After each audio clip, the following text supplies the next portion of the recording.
Check it. What's good, beautiful people? Welcome to Gregory Studios, where we do and talk about all things creative. My name is Gregory, your awkward yet talented chingo. Welcome to another episode of Food and Fiction. Today we're having a mukbang, and I will be telling you interesting stories. You know now, food and fiction. And also, before I go into the story, disclaimer for this story, because some people have questions like, is this real life? The food and fiction. So this is all fictional. This is not an accurate representation of people or peoples. This is just fiction, an imaginative story. That's good.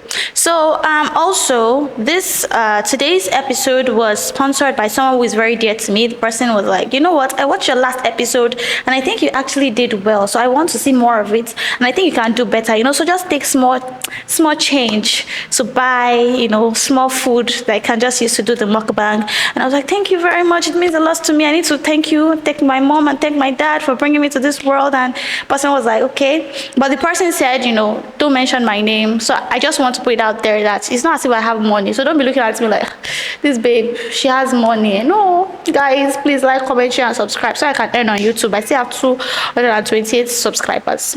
So for now, we're going to have food and fiction. Today's story is titled Strangers, written by me, and it's one of those books that never actually made it to the bookstore, but it is copyrighted and it is safe, and it is going to be, it is actually free. It's a free copy. So I just one of those books I wrote, and I just felt like, let me just give it to whoever wants to, read it. But I'll be narrating that story today. So here in front of me, I have Nigerian jollof, because what party is a party in Nigeria without Nigeria jollof? You feel me? So Nigeria jollof and fried rice and chicken and salad, and liquid, and then fruit, and then donuts and chocolate. So that's what I'll be eating today on today's mukbang. And this don't let me dive into it. That's what I have on my table right here.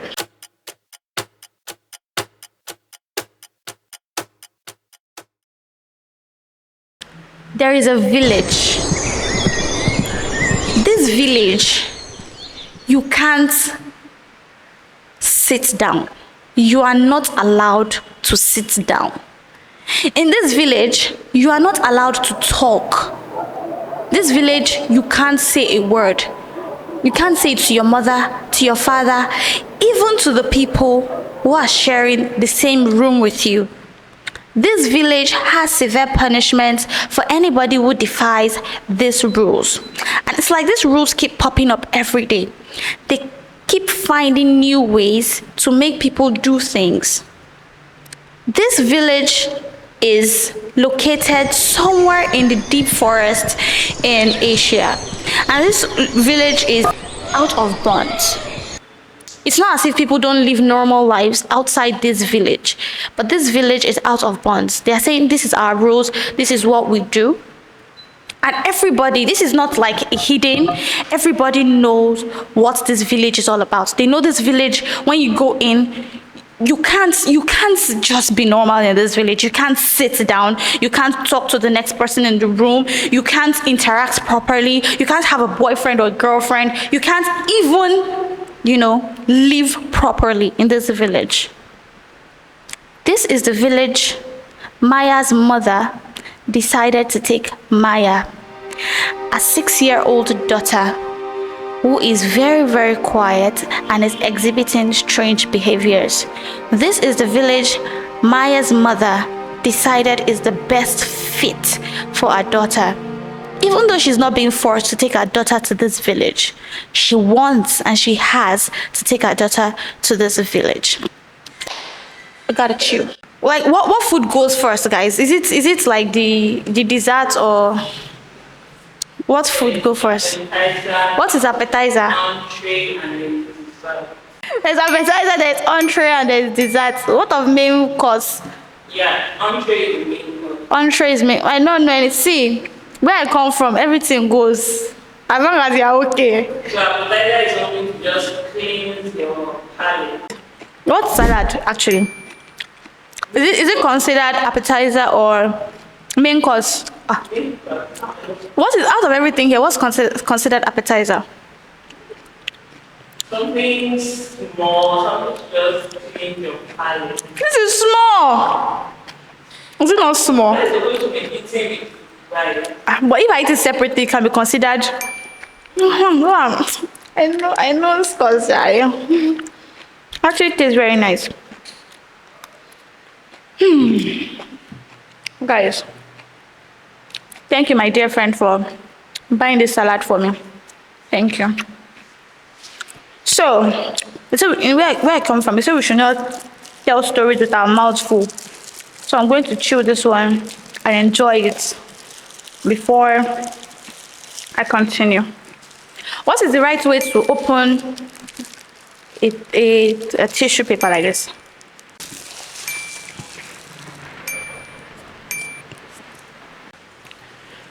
So guys, moving on the story. Maya's mother, Ify, was 15 years old when she was pregnant with her first child. She was just a kid when she was pregnant with her first baby. And life was very, very tough in the city, so she had to move back to the town where she lived with her husband, who was about the same age as her, and a little newborn. Maya's mother was really, really stressed, when she gave birth to this child, but she was doing all she could to make sure that this child survives and this child has a bright future. Unfortunately, the child passed away, and for years, Maya's mother, Ify, and her husband lived in the village trying to, make ends meet until they are able to have another child. Many years later, Maya's mother, Ify, becomes pregnant with Maya. And she was so ecstatic because she feels like, okay, now, even though I don't have much going for me, it's the right time for me to have a child. So she and her husband, they went to the hospital. They had Maya. Maya was a little princess. She looked like a slice of heaven. She was so beautiful. She was gorgeous. In her parents' arms, she felt like the world. It felt like this was everything they've worked so hard to have. So they felt the love and joy having Maya, bringing Maya into this world. But another tragedy would strike. Ify would lose her husband. He would die from an accident because he's a farmer, right? So he would die from an accident on the field with one of the machineries. Ify felt she can't do this alone. This is the only real strength she really had, which is her husband. He's the one putting food on the table. Like she's a trader, so there is very little to what she can bring to the table. How can she take care of Maya alone? Ify is really, really worried. When Maya was 5 months old, Ify started to realize some strange things. Maya started to exhibit some strange symptoms, and Ify was wondering what is going on. This child used to cry. This child used to throw a fit. She was like every other newborn, but now this child is very, very silent, and she would just stare for hours non-stop. Ify took this child to the hospital. They did all the cognitive tests. They did, the debts were racking up. She was miserable, moving from one job to the other. What is wrong with my child? But there was no response. There was no answer. Nobody knows what is wrong with Maya. Maya is just, quiet. She doesn't even cry. There was a time Ify dropped her by accident, and Maya did not even utter a single, cry. She did not utter anything at all. She was silent.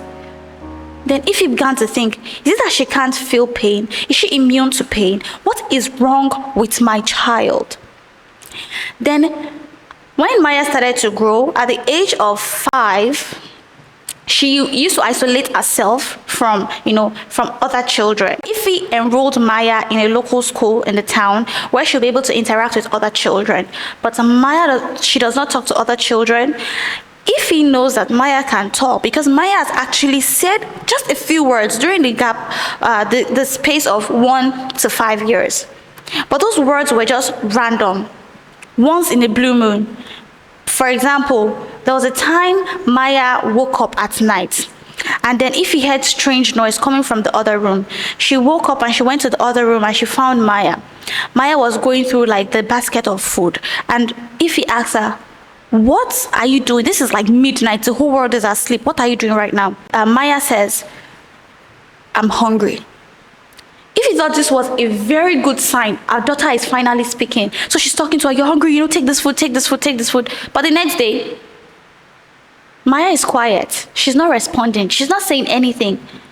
This starts to bother Ify a lot. Because why is Maya just silent? She knows Maya can talk. There is proof that Maya can talk. Even medical practitioners know Maya can talk, but Maya is not saying anything. She's not interacting with anybody. At school, she stays alone. At recess, she stays alone. She does not. And even during exams, when she's giving exam papers and everything, Maya aces a class. Then one day, when Ify was at our workplace, she was trying to sell the farm produce, they've harvested last season, and she was trying to sell it off to her customers. Then she got a call. She got a call from Maya's local school, like, "You have to come quick. You have to come quick." Ify thought maybe something had happened to her daughter. Ify thought maybe something is maybe her daughter is finally speaking. Who knows? Maybe something. Ify just feels something is really off, but she has to get to the school first to know that, okay, what is going on. Ify drops everything she's doing. She just left her goods unattended to. She grabbed the nearest transport, and she went to her daughter's school. And when she got to the school was in chaos, and everybody was standing outside, and everybody was looking so distressed, and they're like, "Just your daughter is inside." Then when Ify moved closer to the school, she moved closer to the doors, she was hearing like a guttural scream, like a screech, like an animalistic screech. It was so primitive, it was so animalistic. This could not be coming from a human. Immediately, she did not even think of anything. She was thinking, "Is there an animal in there trying to hurt my child?" She did not think. She bolts through the door. She enters the room, and there is no animal. There is no lion, no tiger, no wild animal. In fact, there is no domestic animal. There is just one person in this room, this classroom. And that person is Maya. She's covered from head to toe with scratch marks. And she's looking so disturbed and so distraught. Her mother moved closer to her, trying to hold her hands, trying to stop her from hurting herself. And she's saying, "Tell me, what is going on?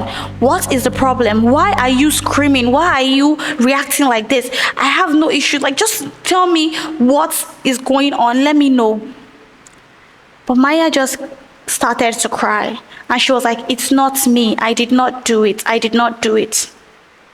After a while, Maya settled down. Her mother took her home. But then her mother had to go to school the next day because there is an official document that she has to come back to school to address what had happened the previous day. When she went to the headmaster's office, he asked her to sit down.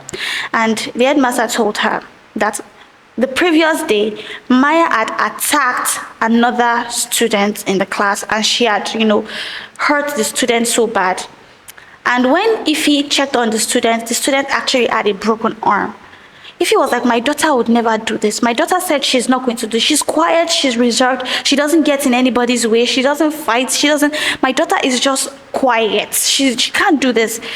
And then they said, "There is proof. People actually, you actually saw it yourself when you came, that she is a mess. And I'm sorry, I don't think we can ever, take her back into the school. We're not going to press charges because we know that, okay, your family has been through a lot. You lost your first child, you lost your husband, you're a trader, you're trying to make ends meet. We're not going to press any legal charges, but your daughter has to leave and she needs to get help. If you can't give your daughter the help she requires, then she cannot be in this facility, she cannot be in this environment, because there are other children that are trying to learn and your daughter is making it difficult for them to actually learn.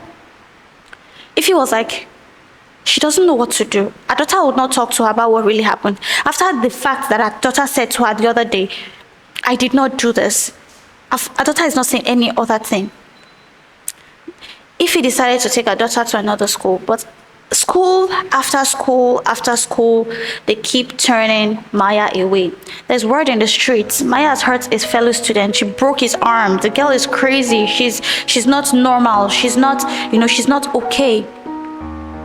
Then one day, Ify told her daughter, see, you can't stay at home, because aside the fact that I'm scared that you are going to be alone, I'm scared that other people in the village might want to harm you because they don't understand you. And there's something with humans, if they don't understand something, they first repel it. So when they understand, they try to realize, okay, they try to weigh the good and the bad, the advantage and the disadvantages. I felt like people might hurt you, I don't want you to stay at home, and I'm even scared you might hurt yourself, so just follow me to the market, help me trade. So while Maya follows her mother to the market stalls to trade the farm produce our mother has worked, to harvest, she kept going. Then her mother realized that, customers just started to drop. People are not coming anymore because her daughter's presence is there. They've heard about the crazy girl who hurts a lot of people. She's wild. She's a child, but she's like a demon. Stay away from that store. Then she was like, what am I going to do? She's in debt. She's trying so hard to pay off some of the bills. Everything. There's no food. There's nothing she can do. She's not even selling enough before. Now she's not even selling at all. And it is just crazy. Like, what can she do? So one day, Ify was working to gather the remaining produce on our table to take home and to preserve for the next market day, when 3 hefty men came. I said, your husband owe us a certain amount of money. He took out a loan for his entire farmland, and he has not been able to pay it over the course of this year. So we have proof, we have paper. You have to either pay so amount, or you give us something. It was a whole problem. And if he was like, I don't know about this loan, my husband never told me. If not because of he's dead right now, he had an accident, he's a hard worker, he's a very good man, he was trying so much as possible to make sure that everything is okay. So my husband will never take out a loan without telling me. They showed up proof. They said, we have to confiscate your entire family because it does not actually belong to your husband, it belongs to so corporation. So aside taking the farmland back, you still have to pay a certain amount of money. And if you can't pay this certain amount of money within this period, there'll be, ghastly and deadly repercussions. Aside the fact that Ify is trying to, cater for her daughter, she's also very, very worried, and she's very, very scared, even for her life, because these people are no joke. I'm going to call this corporation the MX Corporation. The MX Corporation are classified as the biggest corporation in the entire South Asian district. And I'm talking about nails, they produce it. Mention anything, they produce it. Farm dairy, they produce it. Hair extensions, they produce it. Pillowcase, they produce fabric, they produce it. Food processed foods, they produce it. Canned foods, they produce it. Even bottled water, they produce it. They have affiliations in every business across, the Asian district. And Ify knows that these people are dangerous. There's nowhere she can hide. She knows nowhere other than this little town that has all these great resources. And if she lives here, it's even worse for her because they typically run the city. So there's nowhere she can go without these people actually, finding her and saying, oh, we got you. So she has to work twice as hard. She has to fend for her daughter, who is obviously having, some mental difficulties and some mental disabilities. And she's a mess herself. Every single day for Ify, is a struggle. The Nigerian factor. Guys, you can see that we've changed our setup. We changed our setup because NEPA took the lights and there's fuel scarcity in the country. There is no fuel. You see the queue from Abulegba alone to Ilepo. Hey, it's like when Moses like spread the Red Sea. It is long, straight, long. So guys, I had to move. So this setup is not that bad to cut it. So let's go back into the story. One day, Ify went to the market, and while she's gathering the rest of her farm produce to sell, her daughter started, acting erratically. A child that is very, very quiet started tugging at the table, started pushing at the seams of the table. She's just like feeling so uncomfortable. She's twitching, she's scratching her hair. And her mother was like, what is going on with this child? What is going on? I can't. Her mother was trying to, caution her. Everybody was starting to gather around like, what is going on? Is the demon about to pop out of this child? But if he was like, just calm down, what is it? How are you feeling? Like, what is it you are feeling right now? The child could not express herself well. She was just scratching her body and she was just feeling so uncomfortable, and she was just like, squirming and all of that. While Ify was trying to caution her and hold her, people started to laugh at her. People started to mock her. Started to say, oh, she should even be kicked out of the village. She should be kicked out of the town because this is bad luck. Looking at this, it is terrible luck, and this is not what we want to have our kids around. This is not what we want to have our children and everybody around. So what is happening right now? If he decided, like, you know what, maybe I'm just going to seek help. I'm going to source, for help. Try to find, someone that can just help me take this child. While I gather, they should just take this child for a bit. I just need to focus on my life, gather things, and I'll come back and get her. But if he would not find somebody who is willing to take Maya, not even her own mother, if his mother actually lives in the same town, if his mother was against Ify getting married to her husband who died in a farm accident, and now if he has a child, the mother wants nothing to do with that child, like, you brought this upon yourself. And for the mother to be, that's cold towards her daughter, what do you think other people would do? People would have the same reaction towards Ify. So while Ify was, trying to gather her life together, somebody came, a random person. Ify has not met this person before. This person came to her and told her, I know somewhere that can actually take your child. They will take your child. They will care for your child. But there's a catch. They will take care of your child. Your child will be okay. But there's a catch. You are never going to see your child again. If he was like, how is that a catch? He said, I promise you, you're going to be able to know that your child is okay. You'll be getting updates. You have proof and evidence that your child is all right. But you will not be able to interact with that child anymore. That child is going to be taken to a nearby village, and they're going to take care of your child. Every single thing that is wrong with her, mentally, physically, they are going to fix it. But you're not going to have any real interaction with your child anymore. But you are guaranteed she's going to have the best life after this. If it was like, no, like, I can't just leave my child. I've been taking care of this girl. She's now 6 years old. For 6 years, I've been taking care of this child. I cannot just abandon her. So you're not abandoning her. You're actually giving her the best you can right now. And then this person showed Ify, like, okay, do you know so person? The person went there. So this prime minister or this mayor of this local government or this mayor of this, of this community actually was brought up in that community as well. But he's never to interact with his parents anymore. So that's the catch. The catch is like, you either give your child this bright future. She's going to be someone great, someone good in the future. But you cannot, interact with her. Ify is so conflicted. She's crazed out. She's like, what is going on? Like, I cannot just leave my child. But with every single day, things began to deteriorate. Things began to, get worse by the hour, by the day, by the minute. Everything was so stressful for Ify. She had no money to even fend herself. She was going hungry. Nobody in the town wanted to have anything to do with her. Nobody in her village, in the market, even the people she had been kind to, nobody wants to give her anything. Nobody wants to help her. Maya is getting hungry. Maya is getting leaner. And Maya is even falling sick. And this child is going to die or pass away if she does not do something fast. if he has to act fast, if he decided to go on a voyage, on a journey to this village everybody talks about, this village that is nestled somewhere in the mountains of nowhere, where they actually make miracles happen. So if he was like, okay, do you know what? I'm going to take my child here, but I'm going to kind of negotiate with them. I'm a market woman. I feel like I can negotiate. Let me negotiate with them that let me see my child at least once a year.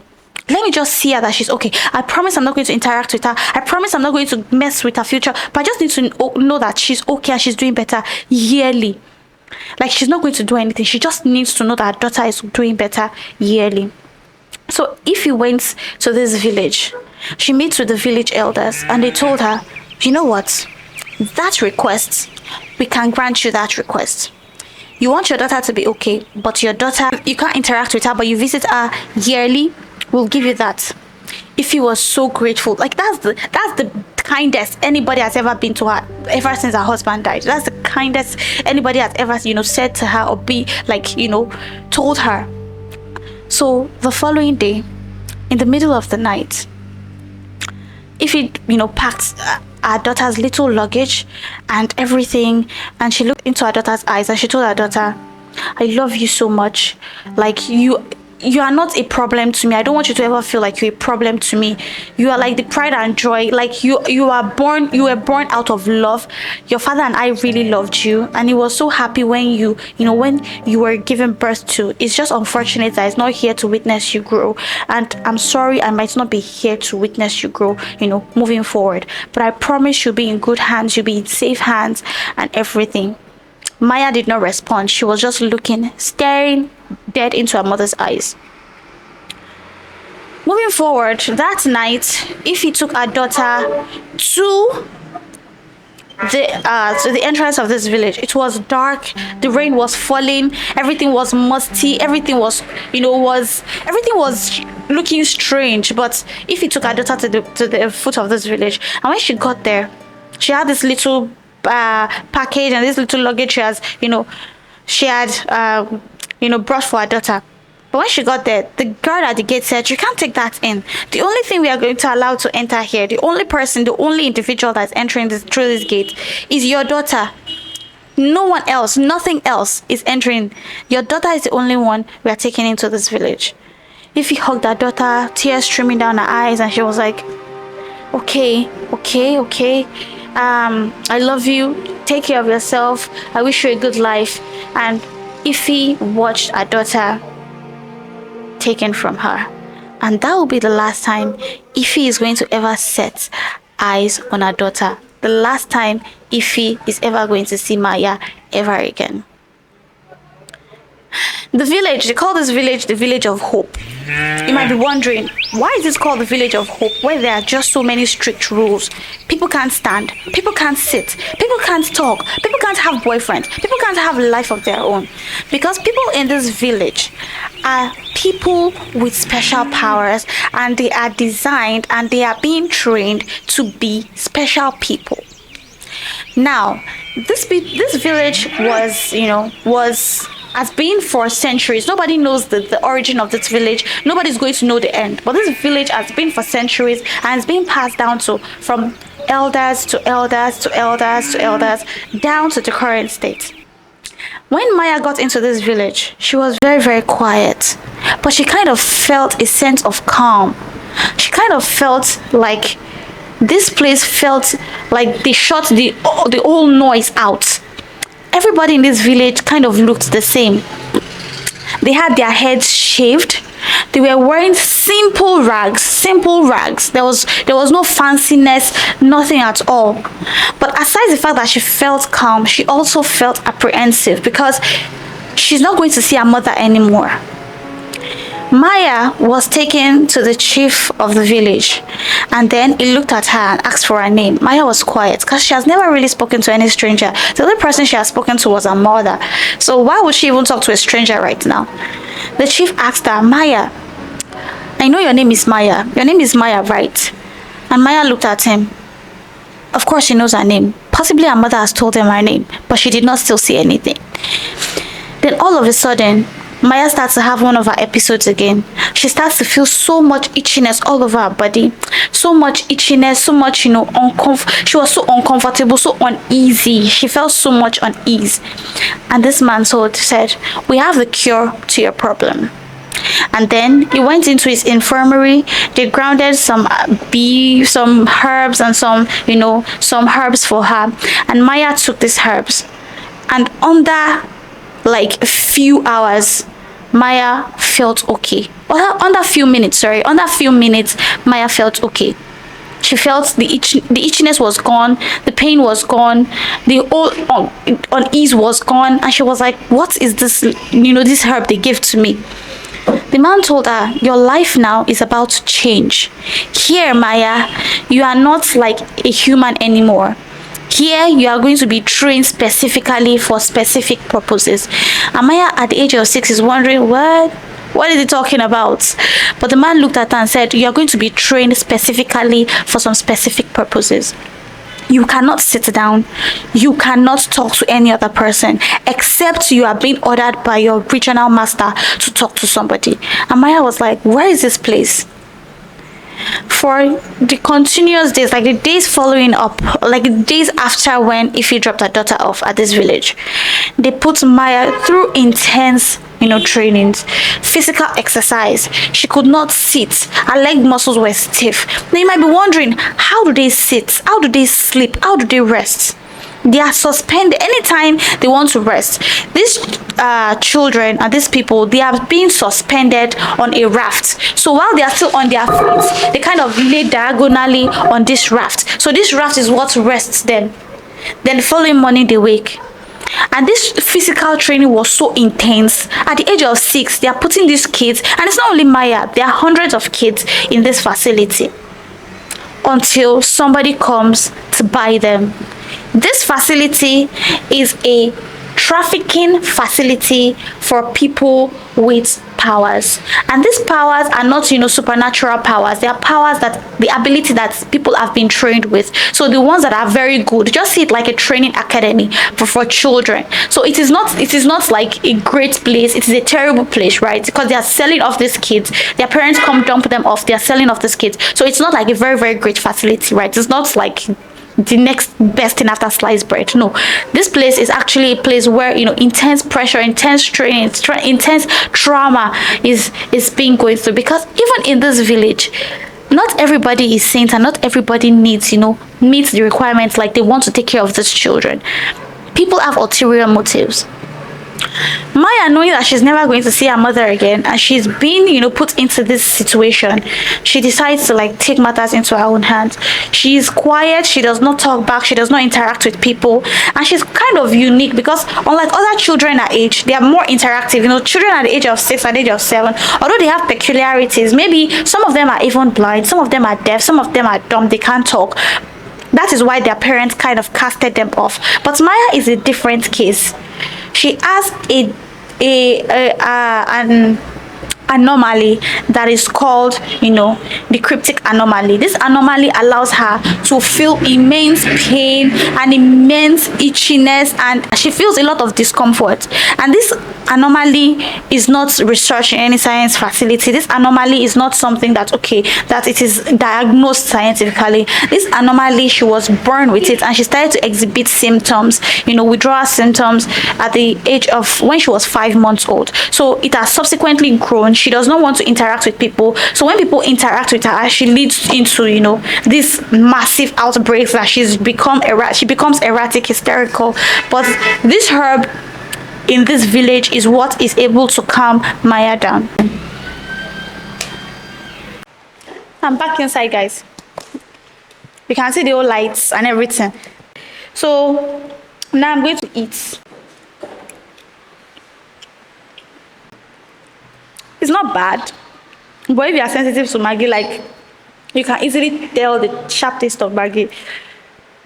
You will.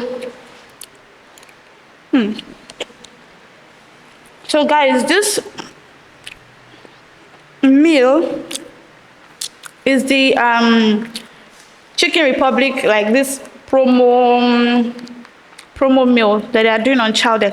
Do you know that this is not an advertisement, guys, but I found out something today when I went to Chicken Republic to get this, and I got there, they sold it for the actual price, which is 17, then 200 for packaging. But if you order it online, it's 1,000 naira. I did not know. So when the woman told me after I bought it, because when I bought it, I just said, okay, I want this, and I was like, is it not 1K? She was like, no, when you order it online. I just looked at her. Should have told me I'll go back and order it online. It's not that hard, but you know, it is what it is. So next time, I'll order it online.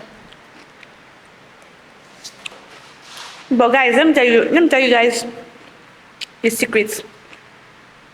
I am very skeptical of ordering things online. I like to see my products and then fetch it. So mostly, when I order online, I order through platforms that allows me to meet the buyer. I don't know if you get what I'm trying to say. There are platforms like I'm not going to mention it as well. They allow me to meet the buyer. So they give me the contact of the buyer. Then we schedule like, okay, a place to meet, or they tell me where their office is. Then it's either I go or somebody I know goes to verify the content. I don't know if it's the Nigerian in me or if it's just me stressing my life, but that's it. So to order things online, it's kind of, I don't know, very tricky. But I have a lot of friends and I have a lot of people around me that order things online. They're very, very confident. And also, I think what also like baffles me is that, or what also makes me not order things online like that is, I like to get the things I buy fast. I don't know if you feel me. Like when I pay for something, I want to get it fast. I don't want to wait 3 working days or 5 working days before I enjoy the fruit of my labor. I used to feel like if I want to buy something, is this a device? Let me go there, see what I want to buy. Is it working? Is it fine? Is it okay? Let me get it fast. Let me pay the money fast. So that is another reason why I feel like I don't really buy things online. But this is not bad. The chicken is also very, very big. I feel like it's the chicken they're actually selling here. The rice is just like, ugh, so that they will not say we did not put rice. Because look at, I'm just taking like 1 bite, guys. Look at the size. But it's fair enough and it's very decent for this price. So it's not a promotion, guys. It's not a promotion, but it is what it is. And besides, I'm at 228 subscribers, so what promotion can I do? Subscribe, people, subscribe. And share. Tell people to subscribe. Let me tell you a secret. If you are going to a restaurant and maybe like you and your friends, like 4 or 5 of your friends, and they have a menu, and you really want to taste like several things on their menu, but you can only afford one.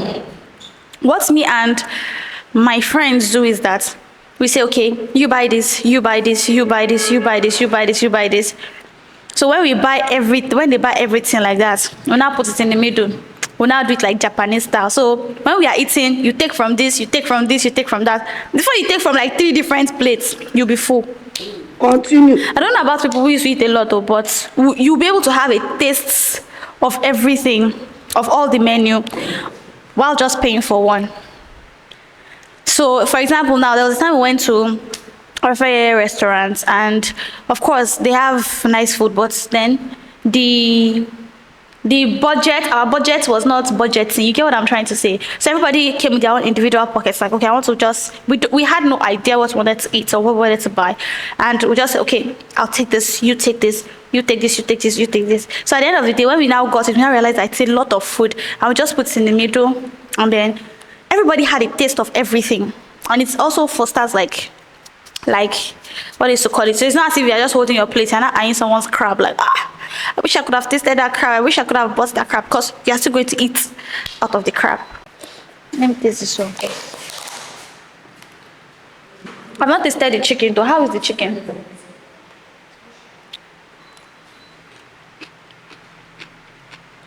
I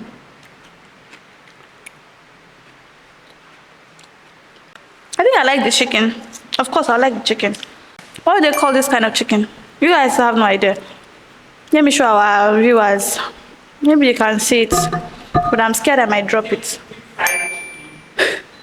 Is this one deep fried? This side is not deep fried. Is it roasted chicken? It doesn't look fried. It's fried. It's fried. Fried chicken. But there's like a coating outside. I don't know if you feel me. Like there's a coating. What do you say? Flour. Flour. Why do people used to do that now? And mix of spices and deep fry. Bro. So this MK group, every time or every season where there is a new CEO, and so this MK group is just like, let's look at it like the Samsung family, whereby it all stays in the family, right? If there's a new head of Samsung, it has to be in the family. So this MK group is also similar to that, whereby every head or it exhibits this weak trait. This weak trait is like, okay, it's not, when you give birth to children and you are training them to become the next president, you'll be able to know that, okay, this one has this, this character to be more, you get what I'm trying to say, to be more, it has this natural leading character, like he's a natural leader, natural born leader. But then there are some that are very like domicile, they are very quiet, they are reserved, they want none of that fame, but there's no escape here. Once you are born into the MK group, you have to born to be a leader. You have to be born, especially as a guy, you have to be born, because anything can happen. They need someone ready to take over. And each leader, each subordinate, each president of that company at the time, they used to have one cryptic soldier. So now, I remember I told you that village used to train children to become like I said you should look at it like a military camp for children, right? So they used to train these children to become so alert. These children, when they graduate, they go through several stages of training. First, they are assessed, they are given the antidote of whatever it is that is wrong with them. Maybe mental illness, they are being treated. They have this unorthodox ways of treating these kids. And after that, they put them through rigorous physical training. They can't sit. You have to be at alert, on your foot all the time. The weak ones are discarded. The ones that are strong enough, that are thriving enough, they changed the names of all of these children, by the way, because when you enter that facility, your old life, everything is all things casted away, everything passed away. You're a fresh new child, fresh new person entering into that world. So getting into that world, entering that place, you're a new person. They are training you.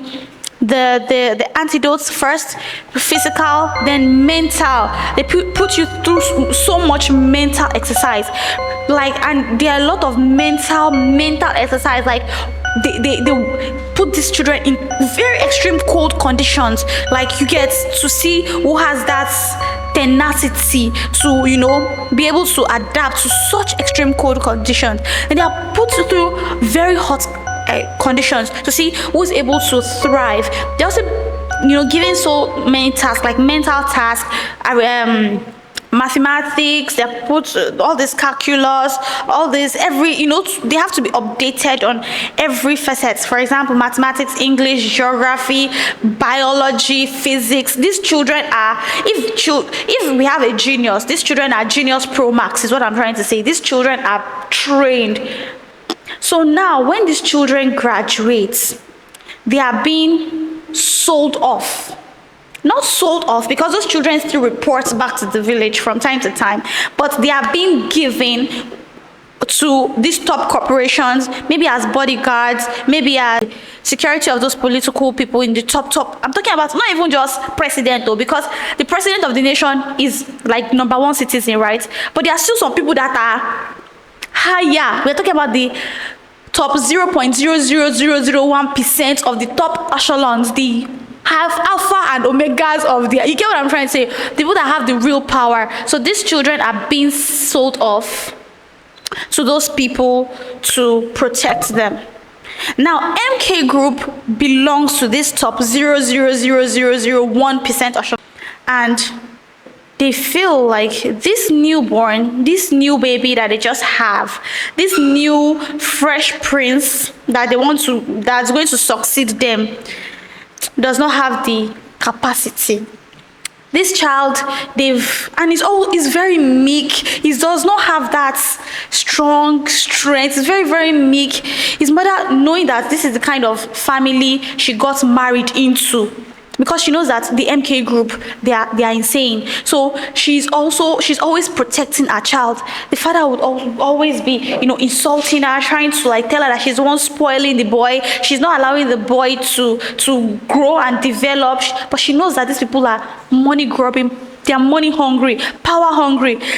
They don't even care about their own family, their own blood. So every single thing that she's doing to protect her child. But the father is like, it's not on my watch that this company is going to spoil. Like, my ancestors have been doing it. They've made MK Group the biggest, most stable organization, the most powerful organization right now as we speak in the world. So they are not going to allow the next year to now break everything down. They're not ask, who's your father? Do you get what I'm trying to say? Like, didn't he put you through the right training? And MK here should have, and he wants to continue the bloodline, because of course when you have an organization or a corporation like that, there are several people that will be eyeing the throne. I don't know if you get what I'm trying to say. For example, now, if just like look at the king's courts, for example, now there is the uncle's son who is also a prince, so they'll be eyeing like, okay, if this one is not okay, they'll put another person on the throne. So he wants the bloodline to continue from his own end. He does not want the bloodline to be, to another person. So he's so worried. The grandfather is like, send him to a camp, let him a concentration camp, let them brush up his entire brain, let them fix him, because they feel like something is wrong with him. For him to be an MK group son and being like that, the mother was crying, no, please don't send my child away. I don't want my child to go to some concentration camp and everything. So they brought a trainer from the diaspora, like, okay, come and train our child to be strong and to be, a natural leader, to be a born leader, to be all of this. We're going to call this man Charles. So Charles came and was like, I'm ready to train this kid. So he took this MK group son this hair name, let's call him Jackson. He took Jackson to this, this training ground. It's not the village, by the way. It's a training ground. And then in this training ground, they started subjecting Jackson to very, very strenuous, very, very mind, deteriorating training. They even use extreme unorthodox methods like electrocution to make sure that this boy feels no pain. He's cold-hearted. He can make decisions without having any emotional attachment and all of that. This boy was raped gradually. He was maltreated. He was being forced to do things that he did not want to do. And it was just horrible. Finally, after several years of training, they returned this boy back to his home, but it only became worse. He is emotional still, but is a little bit detached. Now, for example, there's something that is wrong with him. He has no real emotions. Do you get? His emotion has been ripped from him, right? He has no real emotions. So if he sees maybe someone that he really cares about is being hurt, he does not really feel anything about it, because they've conditioned him to feel that way. But still, he's not as strong as his father and his grandfather wants him to be. They feel like, okay, he can still handle the heat, he can still handle the MK group pressure, but he's not ripe enough. for the position they want him to be. And this is insane. So the grandfather said, you know what, I think we have to bank on the final resort. The final resort here is like, let us bring in one of the cryptic soldiers. That is to say, let us bring someone from that village that would guide him, that would be with him. And if they complement each other, they'll be able to rule MK Group properly. Guys, note that Jackson at this point was just 15 years old. Just 15 years old. Is barely a teenager at this point. He's barely 18. I'm not saying 18-year-old, but he's barely a teenager. He's still a child. Then they went to this village. In this village, there is somebody who came in at the age of 6 years old. And she has been making waves. In just a few years, she has become a soldier tutor. Do you understand what I'm trying to say? Like, in just a few years, and this village, it takes like decades for them to reach the highest rank. But just in a few years, she was able to detach herself, be able to meet up with all at their training, and then she became a tutor, even to the people that she entered with, like the people that they got admitted into the village at the same time, her age bracket, she became their own tutor. Her name is just simply M.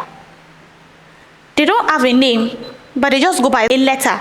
So a letter happens to be M. M is very, very, very, very deadly. She is considered the deadliest amongst of all these cryptic soldiers that were being trained in this camp. She is so emotionless, very intelligent, very skilled. Physical activity, 100%. Emotional, she's numb. Intellectual, 100%. She is amazing. She's like the top of the top. She's so great at whatever it is that, she does. And then one day, while she was tutoring and training some of the new trainees that came into camp, a letter came to her. A letter from somewhere outside. And from somewhere outside, the heading of this letter is from MK Group. They want someone that would complement, not help protect, not help, defend, but someone that would complement the next heir to the MK Group. And that person they want, that person is her. Let's eat, please. I don't want to mess the chicken with my hand. Guys, the chicken is big.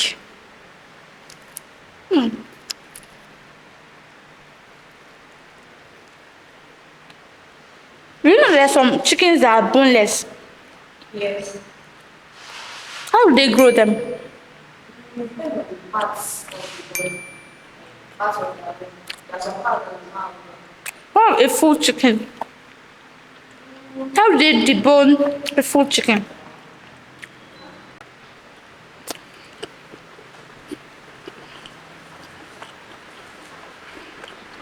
Moving on. Now, when the person that actually went there to assess Jackson's father and then Jackson's mother.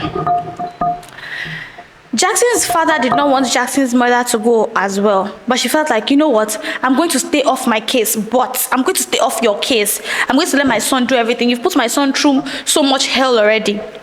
But for me to be able to hands off this case totally, I need to see the person that would protect him, that will be by his side. If this person is capable enough, and if this person, I feel like, okay, my spirit goes with this person, fine. Let that be the case. But if not, we have to find the best person. So she used that to persuade Jackson's father to allow her to take her to the village where she's going to select the cryptic soldier that would complement her son. So when they got to this village, M got the letter, and she said, and they told her the people that want you, that are willing to pay heftily for you, they are waiting at the exit. No questions. And in that village, there are a lot of rules, right? No questions asked. The order from the higher ups, you follow. You bow to those, those that are the higher ups of the village. That is the elders. They call them the elders of the village. You bow down to them. If they ask you to jump into fire, you don't question it. You jump into fire because they're the one that like they have the, how do I say, they have the power because they're the one that trained you, put you through all of this. So now they're saying, okay, this person wants to get you. They are waiting outside. Just follow them. They didn't allow, despite the fact that these people are the top 0.00001% of the most powerful people in the entire world, they were not even allowed to step into that village for you to know how crazy that village is. So when M got outside, she saw this very nice looking BMW parked outside. Very nice looking, expensive car. And there were also several cars in front and behind. It's like a fleet of cars, to protect one single car, which is also like bulletproof. And it was all, she analyzed the entire situation. Once she got outside, she already counted how many cars are outside. She already spotted, okay, which is the principal car. She already saw some snipers from a distance all aiming at her, saying that, okay, if she does anything, they are here with the most powerful people are here in front of the village. So everybody has to be on alert, on high alert, I mean. So when she walks towards the car and the window of the car rolls down, like it cracks down a little bit, and then someone peered over and the person just said, "Are you M?" And she said, "Yes, I am."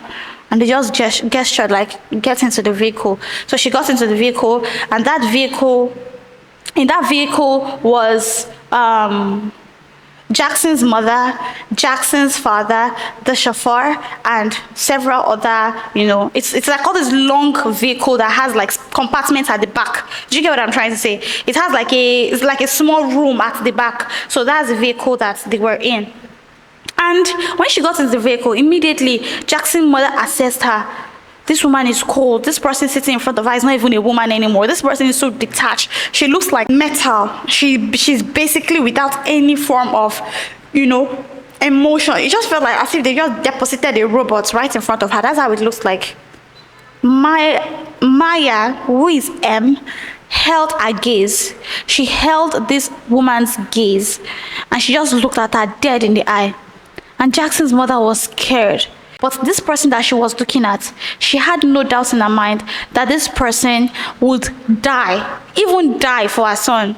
She also had no doubts in her mind that this person was capable of murdering her son, capable of unaliving her son. And she knows that it's just like a 50-50 situation at this point. She cannot just say, okay, like she's okay with it, and she cannot say, okay, she's not okay with it, because there is no like telling, she has this mixture, this mixed combination of emotions running through her.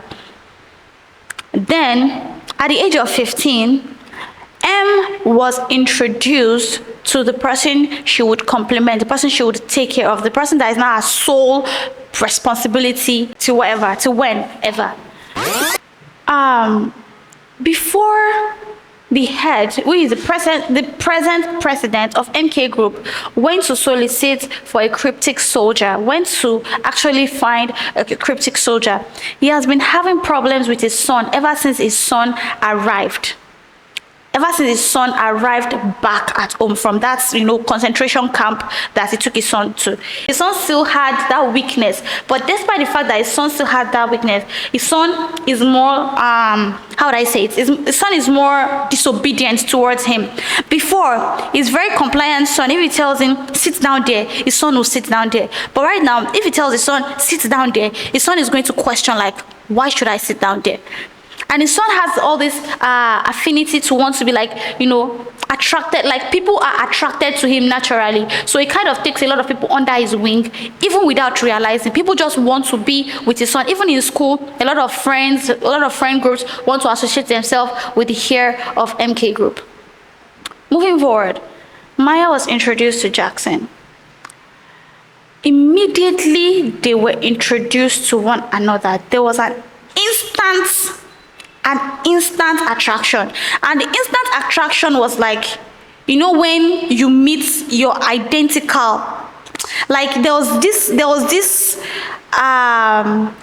connection they both felt. Like this person looks there's this feel like she feels like this person is just like her in terms of emotional detachment. Possibly they've gone through a whole lot and they were the same age. You get what I'm trying to, the same age group. It feels like they've been through something, although the military training and everything were utterly different, but there was just instant connection. And she looked at him. So this is the person I have to lay down my life for. It's no problem. Jackson, on the other hand, felt like, I don't need a babysitter. I don't need someone to babysit me. The bodyguards we have in the house, is it not sufficient? I don't need that. I don't need this. You send me through training, I can handle myself. If you don't believe me, maybe you should just look for someone else to give the hair of MK group to. I don't want, you get what I'm trying to say? That's the kind of reaction, he has towards his father. His father now realized that despite the fact that Jackson has all this, this kind of standoffishness about everything, he is very, very gentle and very, very attentive to whatever M says, who is Maya, to whatever she says. Maya barely speaks, but when she speaks, Jackson listens. If she says, don't do this, Jackson will listen. So the father is like, now he has found his son's real weakness. If he wants to punish his son for anything, he's not going to punish his son, he'll punish Maya. Because he feels like if he punishes Maya, his son might not want that to happen. So he feels like, okay, he has an upper hand. Because he listens to whatever Maya says. And he's kind of very attentive and very careful towards Maya. Even though she's quiet and she doesn't say anything and she's, said to be like the boss of the boss of the boss, there's still an affection towards Maya. And also, Maya's instructions from the village was, wherever your new master is, if he asks you to die, to kill yourself right now, you do it. If they ask you to jump off a cliff, you do it. You cannot look into the eyes of your current master. You cannot disobey your current master. You do every single thing they require from you. And if there's anything you need, although they've equipped them with every single thing they might need, you return back to the village. You come back, you find your way back to the village. So back at the village, maybe they will reset you, they will reformat you, they will remodify you so you can go back to, But if you feel anything, don't seek for help outside. Always come back to the village. Remember, Maya is 15 and also Jackson is 15. Maya and Jackson lived in the same place, and Maya started to, watch over Jackson. And also Jackson's father felt like, Jackson is very attentive towards Maya. So if he wants to punish Jackson, he will punish Maya instead. The routine was simple. Maya lives in the house. She wakes up and then first thing she does is check on Jackson. So when she goes to Jackson's room to check on him, there's always a woman that cleans the house, takes care of everything. The family had hired this woman a few years ago. Jackson's mother had gone to the local market to get some things and forgot, it was a part of like a program like MK group had, whereby they'll go to local markets, to show like a publicity stunt, like, okay, this is where we get our local produce from. The local farmers are working really hard, the local farms, because actually MK Group is the one actually giving those farmers the farmlands to work on. So she went to the local farms and she met a woman who was helping out in the market. And then when she was doing the old publicity and the old paparazzi and everything, when it was time to go, she forgot something very crucial to her. It was a family heirloom. It was a bracelet that fell off at the seam. This woman had noticed it on Jackson's mother's hand earlier. And this heirloom is very, very important because it was given to her by her husband's mother. That's Jackson's grandmother, Jackson's father's mother. And it is very important. She is going to give it to a female child, if she has a female child, or Jackson's female child. It goes to the wives of the family. And losing this, it's a big slap on the face. So this woman had seen this bracelet, and she did all her best to take it to Jackson's mother. Jackson's mother was so happy, like, oh my god, this woman brought it to me. Like, she brought this, this family heirloom that could have been lost to me, and she did not steal it. She didn't ask for anything. She just brought it to me. She told the woman, do you know what can I do? What can I do to repay you? And the woman said, I don't want anything. I just want a job whereby I can be able to support me and my family. And Jackson's mother said, you know what? I have I need a maid for my son. Is kind of like mentally, disabled in a way. So you just come over and just help him clean up and take care of him. And she said, okay, she was going to do that. So she started working in the house many years back, even before Jackson was sent to the concentration camp. Now that this woman will come into the place, she would clean the place, and then she will leave. Then she will make the breakfast, bring it the breakfast for Maya and Jackson. This woman took care of Jackson for a very long time. Maya was skeptical because, of course, everybody is a suspect. Everybody, even Jackson's father, has the potential to hurt Jackson, and a prime goal is to actually save and protect Jackson and then compliment him. So this woman always took care of, Jackson, took care of the house. She used to take care of them and all of that. But then one day, while Maya was in the house, she was, prepping. Jackson had like a seminar to attend to, and Maya was prepping to follow Jackson on this journey to go on this seminar. That was when this woman noticed, she noticed a mark at the back of Maya while Maya was, trying to change and get ready to go to this seminar with Jackson. And she noticed this dark birthmark, and there was only one person that had a dark birthmark. Only one person. It was her husband. And this dark birthmark only ran in the bloodline. Like, she has not seen it on any other person. This person's mother had it, his sisters had it, his family had it. It was only pertinent to her husband. And her daughter, even her daughter did not have it. Just the man had it. So she was wondering, like, this dark, like, is there a possibility that this girl is related to maybe her husband? Or so she decided to probe into it. So whenever Maya comes around, Maya is very, very cold. She's not into anybody. She does not want to talk to anybody. She's not seeing it. She's uninterested in. Our main focus is Jackson and Jackson alone. But this woman, kept, trying to peer into Maya to see, okay, what is the problem? Like, what is her origin? Where is she from? Is she related to her husband, her late husband, or her husband's family? So there's a lot of questions surrounding Maya's existence. But Maya's existence cannot be known to anybody because nobody knows where she's from. The only people who knows where Maya is actually from is Jackson's father, Jackson's mother, and the top echelons of the community. So those are the only people that know who Maya is. And most people don't even know. It's just selected number of people that knows where Maya is from. So this woman is very, very, she's very curious. She's very, very curious. She decided, like, okay, she's going to make findings. She's going to ask Maya on her next, possibly her next, anytime she's around, she's just going to ask Maya. Anytime she's around in the house, she's curious about Maya's existence.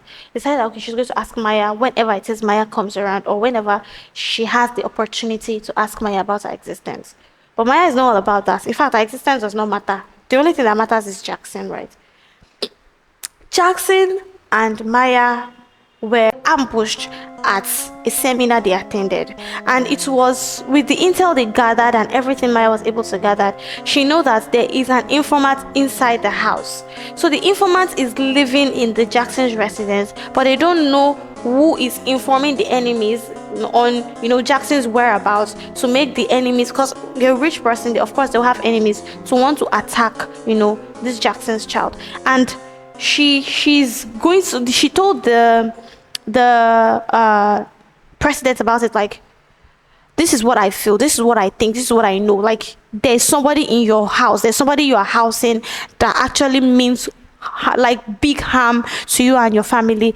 So the man said, it tasked her like, okay, aside taking care of Jackson, I need you to try to find out who this person is. This person that is taking care of the house, she is very, very close to Jackson's mother, because she's the closest to normalcy Jackson's mother has ever like witnessed. This woman has been living in the mansion away from real people. So when that woman came in, she's more like a friend than even a housekeeper. So Jackson's mother kind of like trusts and cares for her, aside the fact that okay, she's taking care of the house. So now this woman is snooping around as well to find out that, okay, who is Maya? Is she related to her dead husband, her husband that passed away? She's trying to find out. So one of the nights when she was cleaning the house, she crept into Maya's room where where Maya is allowed to stay. Then she started digging through maybe her clothes, she's digging through her files, but she can't find anything. Maya is like a ghost in the city. There's nothing, no ID, nothing. She's trying to find out like, okay, what is this girl all about? Meanwhile, Maya has been observing everybody in the house. So just as this woman was like trying to like find out who Maya is, that's how one of the maids barged into the room, like, well, why are you in Maya's room? You're trying to snoop. Then it became a huge thing. And Maya has been watching, she has been watching from the security cameras. So she's seen everything that is going on, right? So when they presented the case to the president, like, sir, I found this woman, she was snooping through Maya's room and everything. And the woman was like, no, that's not the reason why I'm snooping through Maya's room. But then she cannot tell, because the reason why she's snooping through Maya's room is even creepy in the first place. Like, you are trying to research on this person, you're trying to check on background for what reason, but she cannot say that it's to them. So the president was like, you know what? Death, take her out of here, eliminate her or something. He was telling his bodyguards. The man was like, no, that's not the case. Please believe me. This is not the reason why. And the man now said, okay, do you know what? I'm going to ask Maya what Maya thinks about it. Since she has been trained to sniff out, even the best of liars, and she has been trained through mental, physical, emotional, intellectual, all the trainings there is. So let me just put in Maya's court. What does Maya think about this situation? Maya was like, she does not care. Like, they should eliminate the woman if they want to. If it's going to make this thing sleep at night, that they should eliminate the woman, but it's not the woman that is the informant, because it will be too easy of someone that you are being suspected. It will be too easy for you to just walk into my room of all places to be snooping. That if they want to eliminate the woman, it's not in our capacity to make that decision for them. That she's just going to keep doing her work to find out who is the person behind the ambush and all of that. Well, the man was like, okay, do you know what? Let's keep her as a scapegoat. Let's just keep her in one room.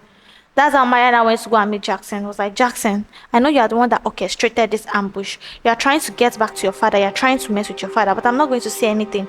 But there's a woman that is about to be murdered right now. It's not as if I care about this woman. But if you feel like this woman deserves to live, or if you feel like this woman... Jackson was like, but I thought you are the one without emotions, right? You're the one that went through all these trainings, right? You're the one that... Why is it that you are the one putting me in this position? Maya was like, it's not as if I'm trying to put you in a position. I'm just trying to tell you that this woman is about to be killed. First, I don't care if she's killed or not, but she's about to be killed for something that you do. So if she's going to die, there's something that we're taught to die honorably. If she's going to die, let her die for something that she's responsible of, and not something that that you did. So Jackson went over and he wanted to talk to his father, but then he decided to see the woman who is the culprit first. Then he told the woman that, why can't she just like take the fall for it? Like, why is she trying to make things difficult for him? That he was one that created the ambush, quite all right, but she should just take the fall for it. She just accepts it. It's her fate. That's what he has been taught, right? That it's her fate. She just accepts it like that. That he just wants to see her face to know that if it's something she's willing to do for him. And the one was like, she's willing to do for him in exchange for something. She needs to know the background of Maya. That if she can get the background of Maya, she just to know, because she saw a birthmark on Maya's back, and she feels like it belongs to her dead husband and his family. It was like, that's a very stupid thing to compare, like to put yourself in such peril. But if that's the case, it's going to help her find out on Maya's background in exchange that she takes the fall for the ambush. So the woman accepted. Then she was like, okay, it's no big deal. This is her end. She just has to know if Maya is Maya or not. Then Jackson now hired a PI, a private investigator.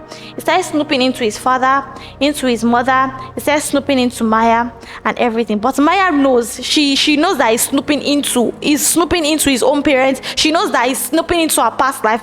But she has this detachment. She does not care. All she knows is that, okay, this person, she's meant to compliment this person, to save this person, to make this person like the best of the best of the best whenever it says that he becomes the president of MK groups. Finally, after going through so much peril, trying to figure out, okay, who is Maya? Why is she here? Like, what is our whole purpose? What is all of this? Then he now stumbled upon several documents and several research about a lost village in the Asian territory, one of the dense forests in one of the dense forests. It learned about this, this territory and all of this, and then he realized that Maya was one of the cryptic soldiers that was taken there, and she was taken there at so age. But he does not know anything of her backstory, of our mother, of everything and everything. Then he also look, okay, this is our real name. Of course, they don't know our real name. Our real name to them is just M. So, but it was like he doesn't know our real name. He doesn't know anything. But she was taking so dates. So that's cryptic training in a lost village, whereby she was put through intense training. Then he went back and he went to go and tell this woman, like, oh, this is what I've heard about Maya. This is everything I have about Maya. The man was like, on that day was also the same day she took her daughter to that training, but her daughter does not have the birthmark. So she's now wondering, like, okay, like, did her daughter start growing the birthmark? Was the birthmark, just occurring maybe in her later years or formative years? That this is just rare coincidence that this can't be her daughter, but she knows that the birthmark belongs to like her husband.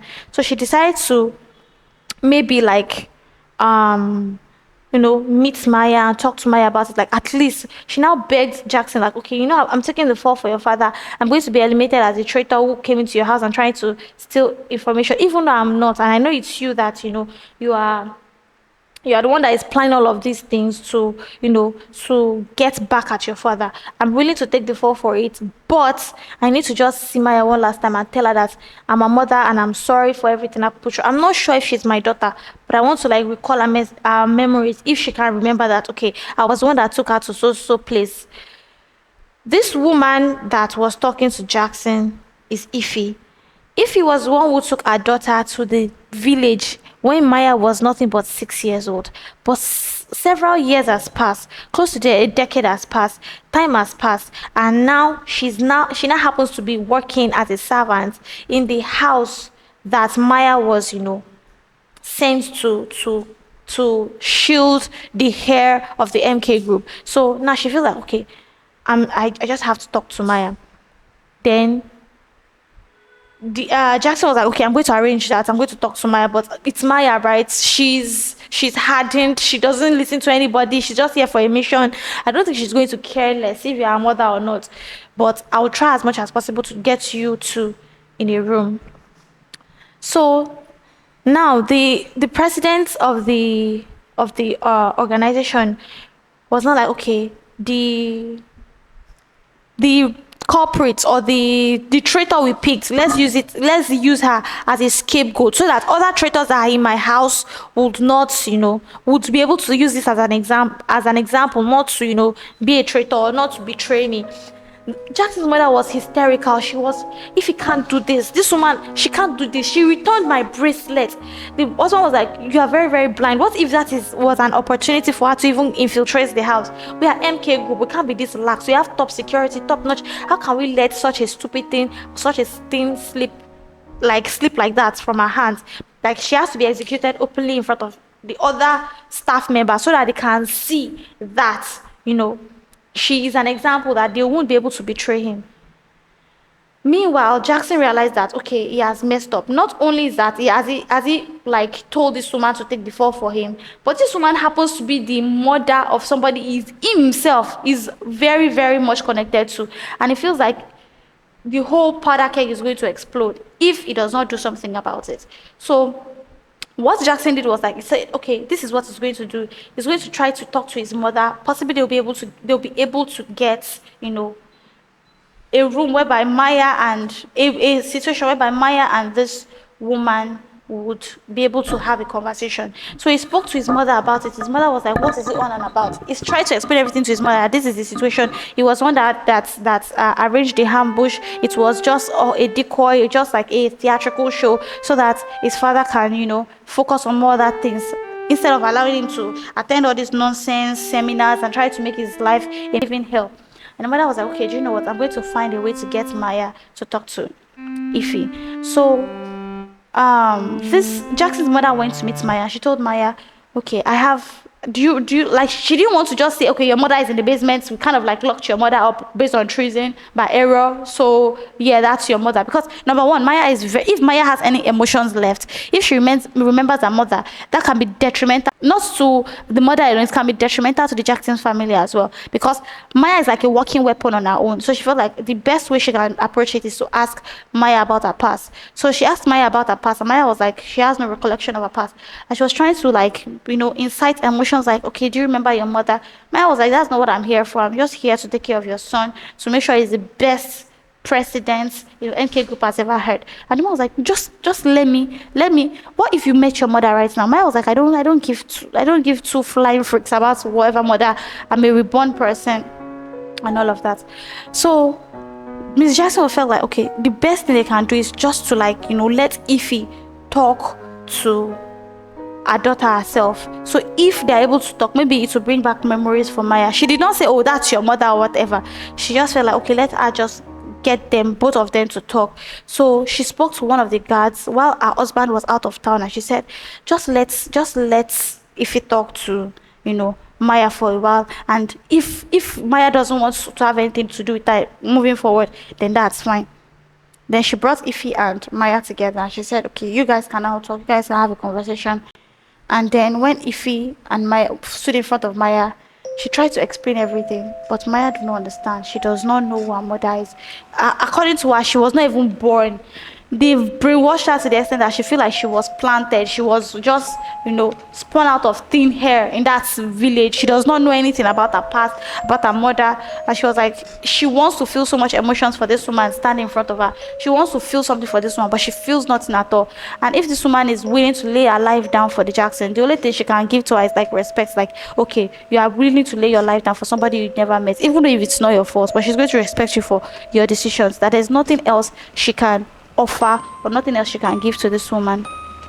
If she broke down in tears because she felt like everything, her life is basically meaningless. It's not as if she did it on purpose to let her daughter go. It's not as if she did it on purpose, but then she wanted to just let her daughter have a good life. And now looking at her daughter as this mechanic machine, it just felt like everything she has worked for, everything she has strived for, everything is just to waste. Seeing her daughter is so emotionless.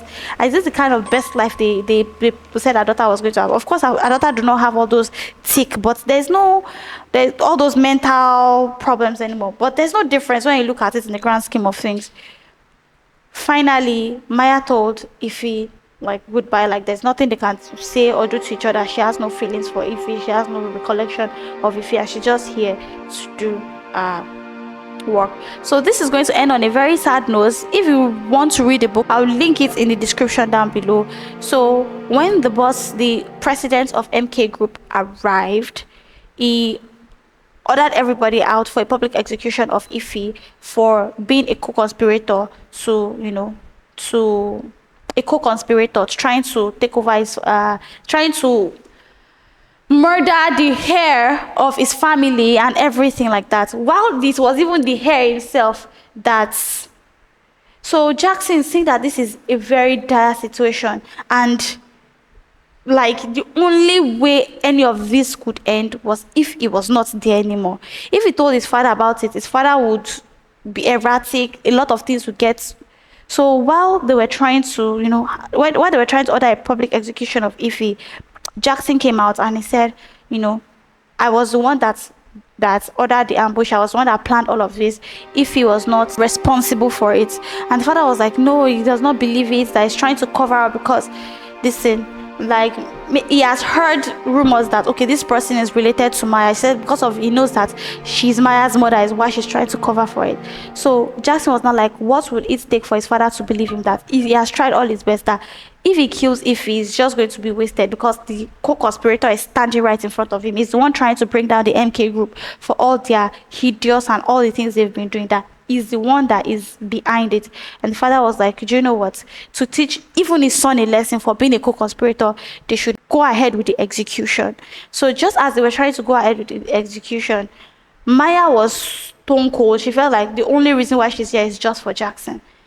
Just as they were about to execute Ife, Jackson, like it was in an open berth, so the execution was like through sniping. They'll just shoot her and they'll unalive her. So just as Ife was kneeling, and then they asked, the man was like, to even make this game more sinister, he handed they handed Maya the gun and said, you're a stone cold killer. If you want to prove that, like your loyalty to the family, and to prove that okay, you can still be with my son, just snipe this woman. That's her mother, right? She has no feelings, she has nothing. So she goes behind Ife and she held the gun to Ife's face. Jackson was shouting, begging, saying, no, don't do this. But Jackson is not the master that brought her from the village. It was his father, the president, and the grandfather. So if there's anybody she's going to listen to, it's going to be the president. And then, just as she was about to pull the trigger, just within a split second of pulling the trigger, Maya raises the gun at the president and fired. Bang! It was one loud shot and there was a huge thud. The president fell, one bullet between his eyes, stone cold, dead. And he dropped. And she walked to the front of the podium and she said, my duty is to make Jackson the strongest and the best new president of MK Group. Anybody that wants to get to him has to go through me. So he's now the new president. This is a hostile takeover. He's now the new president. All knees shall bow to him. Now my master is no longer the president. I have a new master by power of authority, blah, blah, blah. The person is now Jackson. And everybody went silent. She now looked at her mother and she said, you can go. Everybody was not like, was it like what is really going on there? Everything just changed. Like the village said, you cannot like kill the master. Then there was a flashback in the story. Now, the day in which they went to pick up Maya, where a letter arrived to pick up M, the person the president had actually asked for was another person with the name of M in that camp. So when they got to the place, they were supposed to pick another person with the name of M, but instead of that person, they picked Maya. Now, like a few days before that time, Jackson's mother had gone to meet the village head, that she believed, because she knows that her husband is not going to go back on his word. So she believes that the only thing she can do is to go there and select the person. She mentioned that she has to be the one to select the person that will be with her son if she wants them to hand off totally. So she went there beforehand. She solicited with the village. She sold all her rights to her son.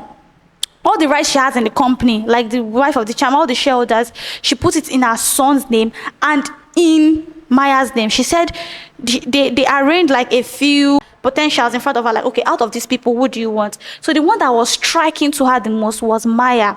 So, and the person her husband had asked for was also with the name M. Do you get? So she now said, instead of them to choose that, because that one would do the bidding of her husband, she now gave all her earnings to her son, then to so she had no stake in the company, but it was hush hush, they didn't know. So now the real master was Jackson and the mother, not the president and the grandfather. So when they now came back the following day to pick up M, which her husband had sent money for, it was Maya they picked up instead. So all the secret bidding, everything, Maya was reporting to the president based off of his wife's requests. Like, just report to the president so he thinks that, you are the master. So every single thing she has been reporting, but then she's also reporting. That was how she was able to get Maya and her mother in the same room. So now there's another flashback where Maya and her mother, when she entered, immediately she entered, Maya recognized her mother. She remembers her mother. She has very good cognitive skills. So she's not that stupid enough to just like, let's go. Even though they've brainwashed her, she's called a cryptic soldier for a reason, because her mental, it is top notch. She's the best of the best. So immediately she met her mother.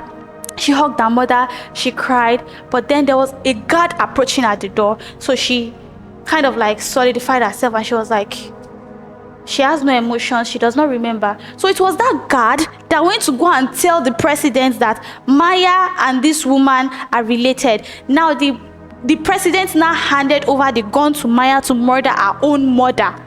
So Maya was not like, shut the hell up, man, shut your face. So when he asked for a public execution of Ife, instead, just a few minutes before the public execution of Ife, Jackson's mother, when Jackson went to go and meet his mother, like, I messed up, I'm taking responsibility, I was one. She already knew.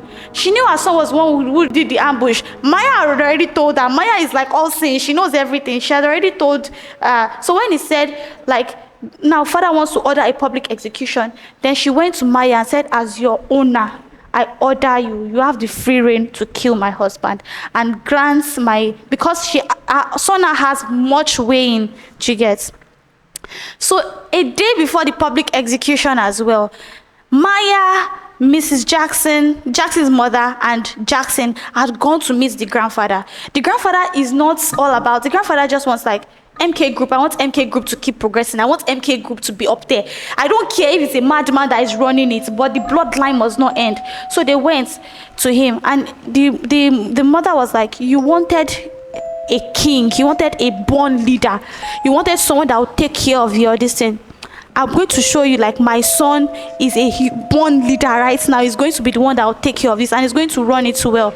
So the man was not like, you can't do that, you cannot do all of the presidents that is there. So they brought out all the shares that they have in the company, and then it belonged to, most of it was, she said she had transferred it to her sons. So the son went up to him and went to his grandfather. I said, I know you don't like me because of how I was born, but I'm telling you now, if you can give us 50% of your stake, because the grandfather has a lot of stake in the company, right? Just give us 50% of your stake and I'll make MK Group. I was like, all this is all talk.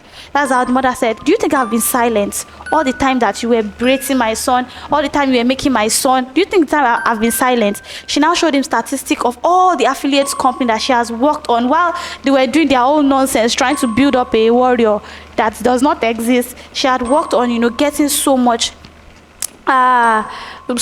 like contracts and so much dealings under the name of her son, and her son have approved on every single one, but it has only been between mother and son. They did not let the president know. The man was not like, if you can pull off like the greatest clients, listen, like there's a client that they've been trying to, if they can subdue that, they are running every single thing. It's one of the greatest companies in the world, but they have their weaknesses. So he's saying, if you can conquer this turf, if you can conquer these people, you have my blessings. I'm giving you 50% of the stake. You have it. She just sent Maya. She did not even stress. She just sent Maya. Maya came back that morning of the execution. The gun was handed to Maya, and Jackson's mother gave her the go-ahead to kill the president. So Maya did, and then when she dropped it and she said, the new owner is now so person. Anybody that wants to get through him has to get through me. So that is the end of the story. It's not that deep. It's not that deep. So the whole build up was towards the end, how it's all, unfolded. Let me eat watermelon. Can I come and carry watermelon? 5 minutes. 8 is 5 minutes to eat. I expect actually it tastes nice. Please. But what's the cause of this? This cause of this first scarcity? the subsidy and everything, they are still not, they've not made up their mind. They want to remove, they don't want to remove, they are still paying this amount, that So it is. roller. So it is from those that are selling fuel themselves. I mean, it's not as if it's any government. So it's the government that said they should not sell. They are not providing enough for this thing. And they are not providing like a solid price. You understand? There is no general price. Like some people are saying that 750, 650. So some feel cheated because I remember when I asked my brother to help us get like fuel. The person was like, I cannot sell fuel. They're cameraing them. They're cameraing. They are recording as well. Guys, we have come to the end of today's mukbang. If you enjoyed it, do not forget to give us a like, comment, subscribe, and bite into your watermelon. And also, that notification bell, please. You can get updates and updates and updates from us. So see you in the next one and enjoy. Bye. Check it.